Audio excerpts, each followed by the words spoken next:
So with that, I'd like to welcome up John Brentar, the Executive Director of Morrissey-Compton, who for the last 10 years has been taking that mission and has been expanding it in great stead.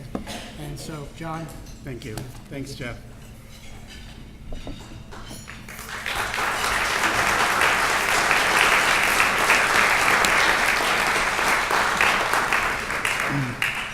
It's great to see so many people here tonight. And of course, I wouldn't expect nothing different for Pat or Carolyn. It's a beautiful setting. It's nice to see some familiar faces, some faces that were maybe familiar 10, 15 years ago that I no longer recognize, and also some faces that I can finally attach the names to faces. So thank you very much for coming. We really appreciate it.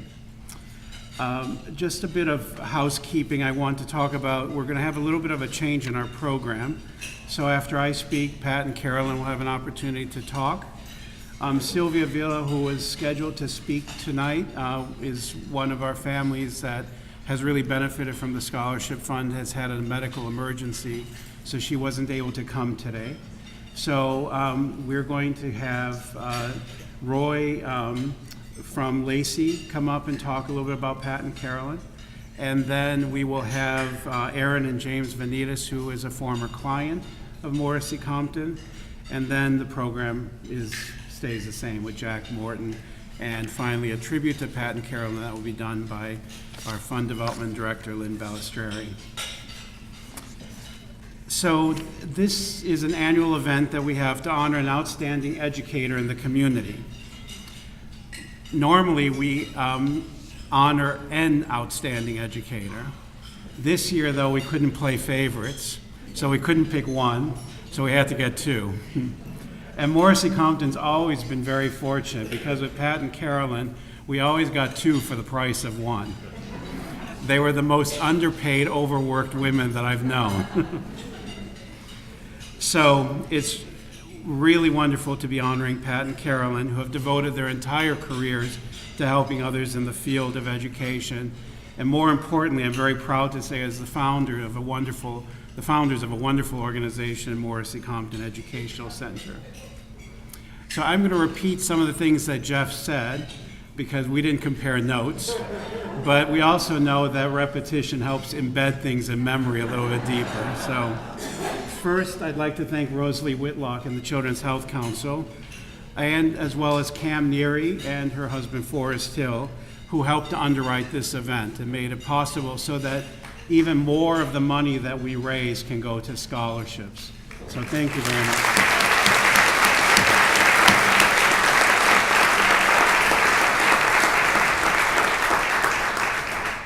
I'd also like to convey my deepest appreciation to our anonymous donor who provided a $50,000 matching grant for tonight, so that the value of every dollar you donate up to $50,000 will be doubled.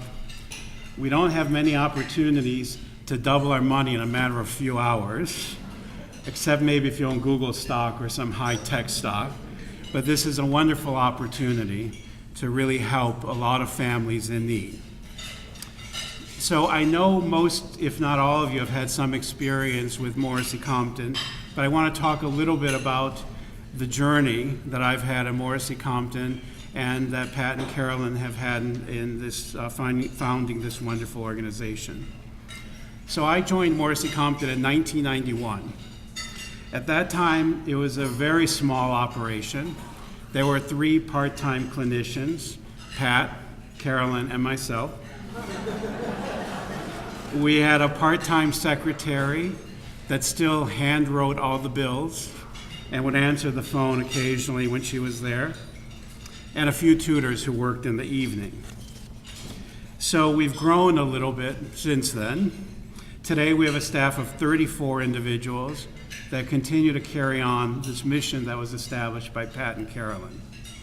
So first, for the staff of Morrissey-Compton, I'll give you some exercise. Could I have all the staff members of Morrissey-Compton stand up just for recognition?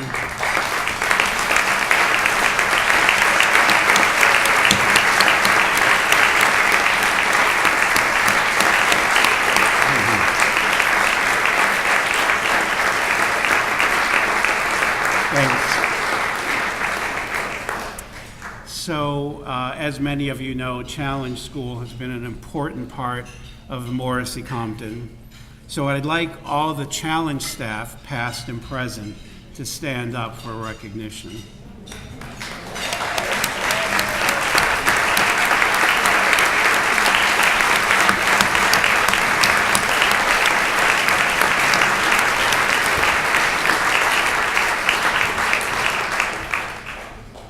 And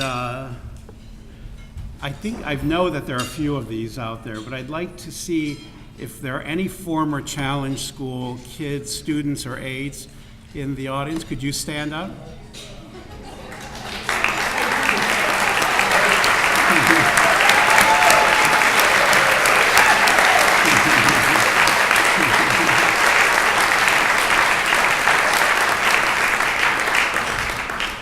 It's great to see the kids we work with grow up.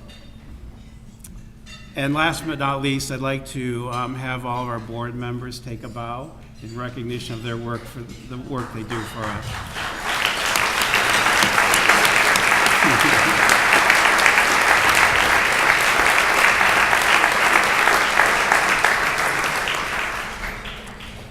In the early 1990s, we didn't have a scholarship fund. In fact, we didn't have much at all. We didn't have really office furniture. There was no such thing as technology in our office. I remember one client commenting on the stains in our ceiling of the offices, and one of our early clinicians said, well, it helps keep the rent down by staying in a place like this. So, and I would remember that Pat would come to me and say, you know, we have this family who really doesn't have any money, and they really need an evaluation. Would you be willing to evaluate them and not get paid for it? And really, it spoke to my heart. My father did social work after World War II, helping a lot of refugees. So I think it's inbred in my genetics that I'm here to help others, even if you don't get reimbursed. And Pat and Carolyn were exactly the same way. So we would just see these families for free and not get paid for it. So with some noteworthy contributions of stock in the early 90s and grants from the Flora Family Foundation, our financial viability was ensured, and we started to fundraise for our scholarship fund. Our very first scholarship fund was started by the English family, the John A. English Scholarship Fund, which was set up for students attending Challenge School. And that was the launching pad for where we are today for our scholarship fund. So I'd like to thank the English family for their role in initiating.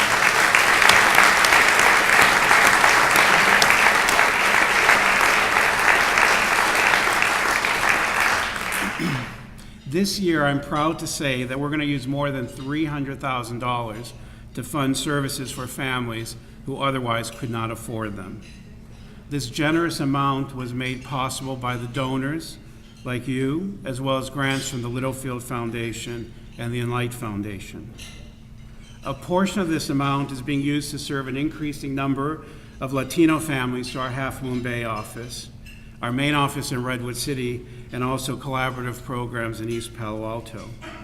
Before opening in Half Moon Bay, Latino families really had very few educational resources outside of school. So with our scholarship fund, we're able to provide assessments to help understand these children's learning needs and provide educational therapy to help them manage their academic work. What we didn't expect was that sometimes we had to do educational therapy to help build their skills because they were functioning well below grade level. The need, it was so great there that even the local school districts on the coast approached us to collaborate, which doesn't happen much in this day and age with restricted funds in school districts. As an example, last year we evaluated an 8th grader who was reading at a 2nd grade level. You know, you wonder how a student like this could make it through school and not be reading at least at grade level. And how would she make it through high school? And I think, you know, we see these stories a lot in documentaries and news stories. I think we know the answer, that she probably would not have made it. The good news is that now with less than a year of tutoring. She's reading at a 6th grade level, and she's a 9th grader now. So it's clear that our tutoring work has been able to unlock the learning process for this young woman and help her feel re-engaged in school. We recently received a thank you note from another Half Moon Bay family. The parents wrote, "Our son's in 5th grade, and we've been concerned about his reading and writing skills since he began school. Now we believe he's ready for middle school. With the help of your tutor, he's already made remarkable progress, and now his skills are at grade level." So it's really inspiring to see that you can make a big change in a small amount of time just by providing the services that a child needs.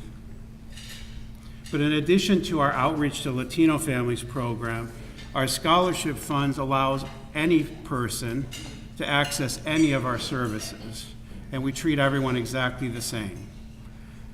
So many of you know our services, but just for purposes of telling you, for those of you who don't know everything we do, scholarships are used for diagnostic assessment, for learning challenges, ADHD, developmental disabilities, social emotional difficulties, mental health therapy, including individual and family therapy, educational therapy, challenge school, group therapy for children and adolescents, advocacy at school meetings to help parents navigate special education, parent coaching, and this past year we started and had our first executive functioning conference for parents and then one for professionals. And parents were able to access scholarship money so that they could attend this one-day workshop to help their children, help themselves, educate themselves on executive functioning to help their children. Other noteworthy programs that we have going at Morrissey-Compton is our research program, where we're examining data from all those past evaluations to inform us of what works. This then allows us to help modify or develop new programs to better serve the needs of our clients. It also helps the professional and community improve their understanding of learning disabilities and executive functioning skills. We also provide free parent education classes to the community. To improve our ability to reach even more families, we collaborate with legal advocates for children and youth as part of the Educational Rights Project to advocate for the educational rights of foster youth and individuals in the juvenile justice system in Santa Clara County. We've also established collaborative relationships with the Children's Health Council, Department of Behavioral Pediatrics at Stanford, Synapse School, Redeemer Lutheran School, and AbleWorks. So that's where we are since 1991, where we start with 3 part-time people.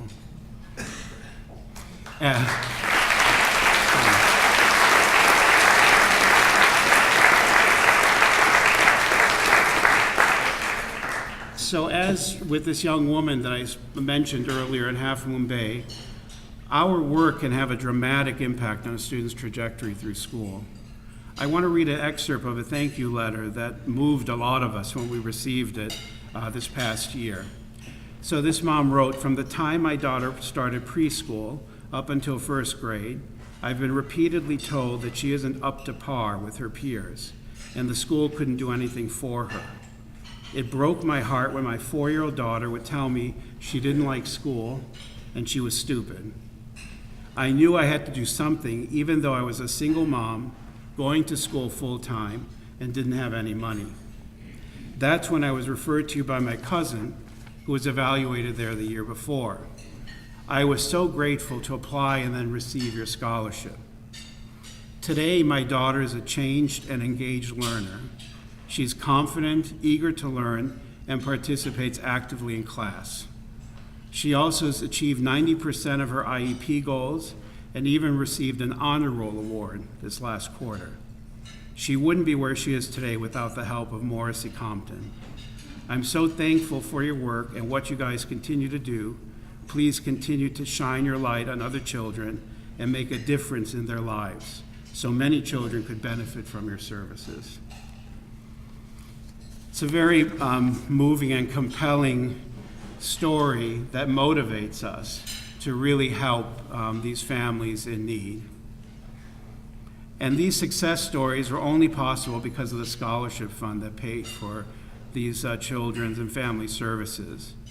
Without it, this girl's future would be vastly different, and our donors made it possible. So I'd like to thank all of our donors, those of you who are here and those outside, out in the world, to thank you for your support. So, now I want to shift gears a little bit and talk about why we're here tonight. So every year, we honor an outstanding educator in the community who's made a substantial contribution in the field of education. This award was really stimulated because we felt like educators don't always get the recognition that they deserve. We're fortunate to have two of our past honorees here this evening, Rosalie Whitlock from the Children's Health Council and Bridget Kubiak, formerly of Menlo School.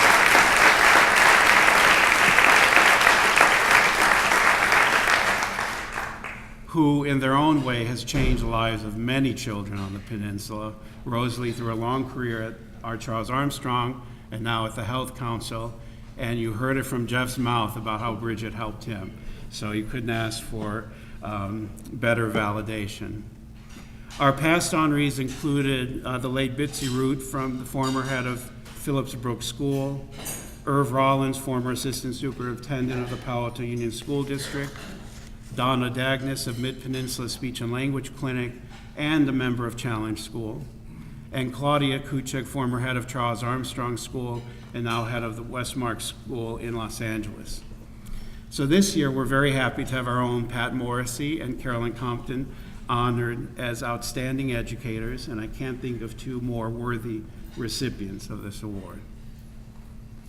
So this award was started by Pat and Carolyn as a way to honor individuals who devoted their career to educate others. Albert Einstein once said, "It's the supreme art of the teacher to awaken joy in creative expression and knowledge."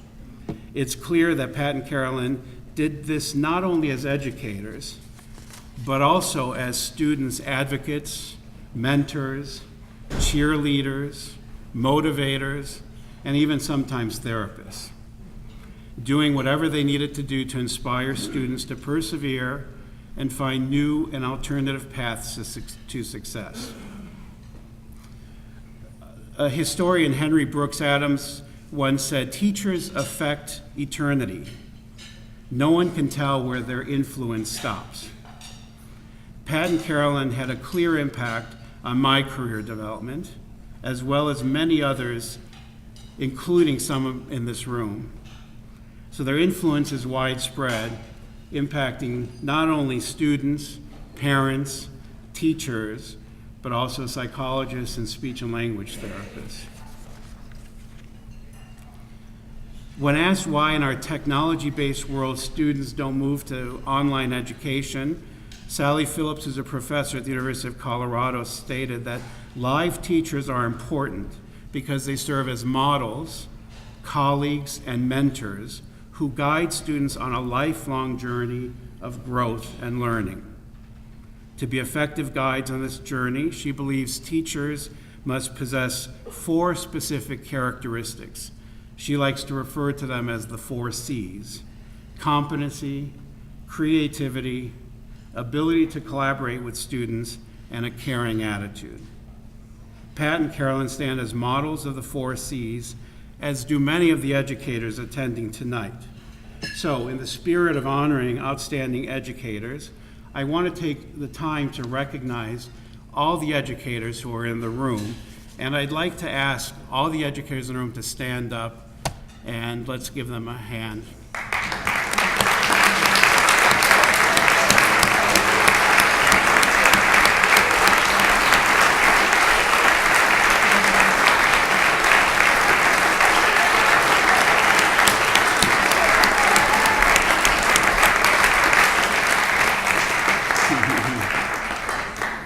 Thank you, because your effort makes a huge difference in student lives. And if you can spark an interest in a young student, that spark stays there for the rest of their life. So I met Pat and Carolyn in 1991 when I moved to Palo Alto for my postdoctoral fellowship at the Children's Health Council. We connected immediately over our Midwest roots. As an aside, Carolyn and I may have crossed paths much earlier in my life because one of Carolyn's first jobs was in my hometown of Cleveland, Ohio. In fact, years later, my nieces and nephew attended preschool in the very same school that Carolyn taught earlier in her career. Quite a few years earlier, but so maybe it was destiny that I came to Morrissey-Compton. I was also telling a story to some of the people on our table that when I moved to Morrissey-Compton full-time, I thought, it might be time for a change in my life. And I was exploring job options in New Zealand to go for a year or two just to try something new. And that's when Pat and Carolyn came to me and said, wait, before you make any decisions, we want to inform you of our plans. So it's Pat and Carolyn's fault that I'm still here. But I thank you for it, because even though I didn't get to, sow my wild oats in New Zealand, I love my work at Morrissey-Compton.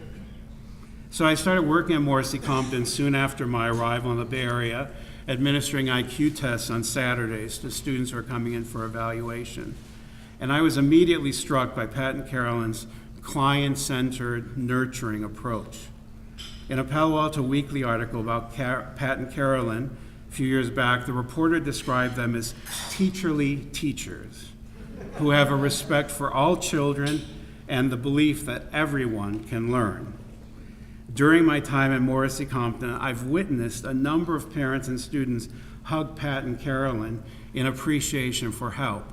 And this isn't like a hug because they haven't seen each other in a long time. This is a hug at the end of a tutoring session or at the start of a tutoring session. It shows you the connection that they establish with their students. So Pat and Carolyn's history is written up in the brochure, but I'll just highlight a few things. So they started their local careers during the 1960s when both worked in the field of special education. Pat remained in special education in Menlo Park before transitioning full-time to Morrissey-Compton in the early 90s, while Carolyn spent more than 20 years as associate director of the Children's Health Council. So as Jeff mentioned, they founded Morrissey-Compton in 1982. And an important part of that program was to create a summer school program, which is called Challenge School. And this was developed to provide students with learning challenges, to provide the students who have learning challenges a positive educational experience, particularly since many of the school districts were cutting back their programs at that time. It was important for Pat and Carolyn to develop a program that not only met students' educational needs, but also helped build their self-esteem and self-confidence. It was also important to them that each and every student was recognized for some achievement at Challenge, which led to the annual awards ceremony, probably one of the most important events every session of Challenge. It's really a special experience seeing students who are so used to failure beaming with pride as they have this chest full of ribbons across their chest for their accomplishments. It's also great to see parents smiling broadly and teary-eyed, witnessing their children's excitement. And it's not unusual for parents to come to me after the award ceremony and say, why can't we have Challenge going year-round? And then another special aspect of the program, as Jeff mentioned, is the aides, the classroom aides, where graduates of Challenge stay on and serve as a role model and inspiration to the next generation students. So when I was thinking about what I was going to say tonight, I thought, Pat and Carolyn have had a 40 to 50 year plus career in education, and they've helped a lot of people in a lot of different areas in their own unassuming way.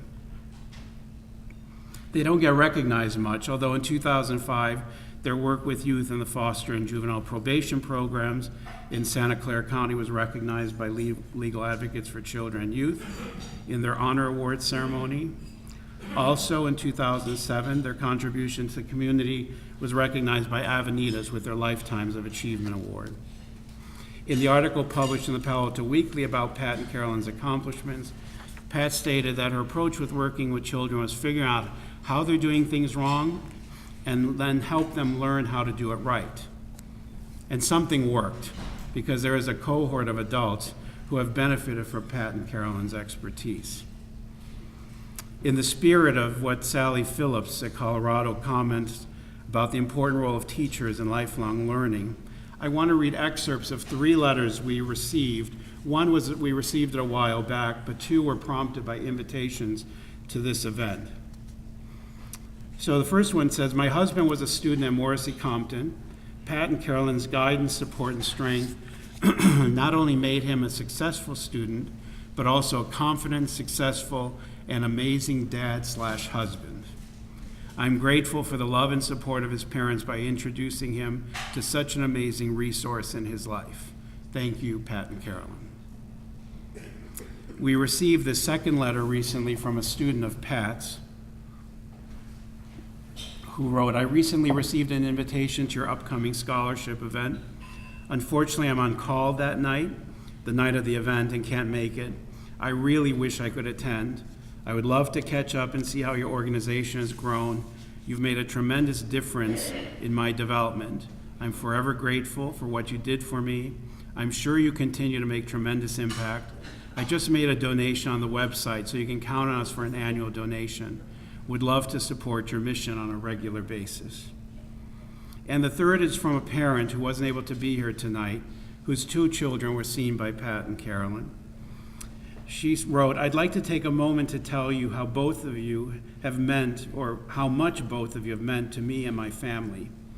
Carolyn, I vividly remember my first conversation with you on the phone, back when my son was in 2nd grade. I was feeling overwhelmed, scared, and helpless. And you told me, very calmly, I might add, that everything would be okay, and that I was doing right by my child, and not to worry. You told me that you would help me help him. I will forever be grateful for your kind, calm voice on the other end of the phone. In the end, you were right, and all is okay. My son made it through the 2nd grade, and all the grades that came after. He's now thriving as an independent young adult living and working in San Francisco. Pat, I'm forever grateful for your help with my daughter. She is my unconventional child, and you always showed her unconditional acceptance and made her feel like she could be successful in spite of her challenges. She's a Dean's List engineering student at a competitive university. She's full of confidence, knows how to work hard, and is always willing to push herself to go the extra mile in order to succeed. I believe the little seeds that you planted early on took root and have allowed her to take on most any challenge." Wonderful testimonies for Pat and Carolyn.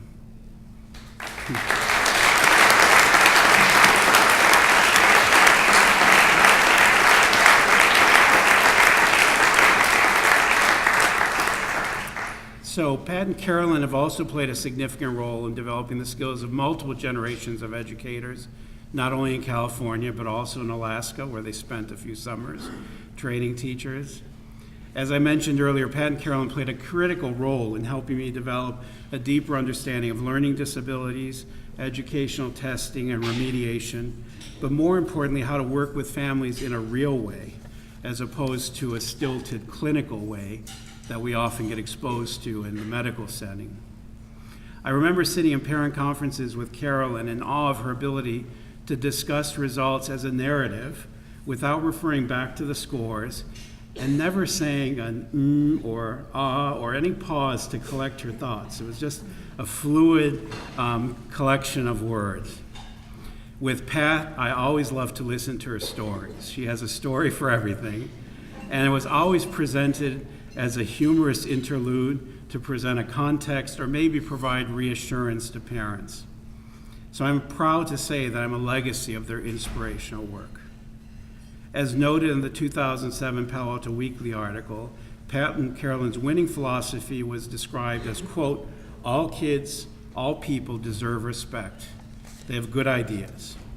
So I think Pat and Carolyn deserve our respect, and I'm happy to present our honorees, Pat and Carolyn.